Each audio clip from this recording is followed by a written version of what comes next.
आधाराचा आणि कर्तृत्ववान माणूस निघून गेल्यावर जी उदासी आणि जी पोकळी तयार होते ती माझ्याही जीवनात तयार झाली आहे.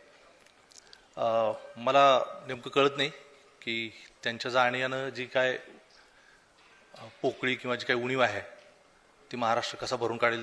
दादांच्या उपस्थितीत दादांचं कौतुक करता आलं असतं, त्यांचे आभार मानता आले असतं, फार आनंद वाटला असता. की अशी वेळ येईल असं कधी वाटलं नव्हतं.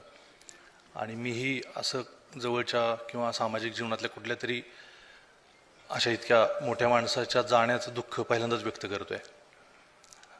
त्यांच्या जाण्याने जी पोकळी तयार झाली आहे ती पोकळी हा महाराष्ट्र मागच्या काही दिवसांपासून अनुभवतोच आहे.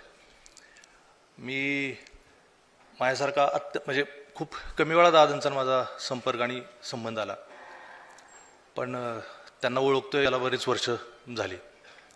माझ्यासारख्या माणसालाही त्यांच्या जाण्यानं अत्यंत प्रचंड असं एक दुःखानं ग्रासून गेल्यासारखं होतं आहे.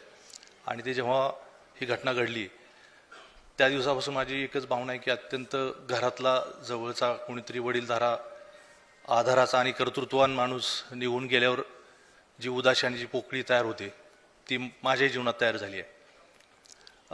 मला नेमकं कळत नाही की त्यांच्या जाण्यानं जी काय पोकळी किंवा जी काही उणीव आहे ती महाराष्ट्र कसा भरून काढेल याचा अंदाज येत नाही. कारण की इथल्या तळागाळातल्या आणि अत्यंत सामान्य माणसाला पुढे घेऊन जाणारा, त्यांचा विचार करणारा, त्यांच्या भल्याचा विचार करणारा असा माणूस खूप दुर्मिळ असतो. दादांना खूप मनापासून श्रद्धांजली वाहतो. महाराष्ट्रातील सर्व बातम्यांचे विश्वासार्ह व्यासपीठ, सकाळच्या सर्व सोशल मीडिया प्लॅटफॉर्मला लाईक, फॉलो आणि सबस्क्राईब करा. तसंच सर्व नोटिफिकेशनसाठी बेल आयकॉन प्रेस करायला विसरू नका.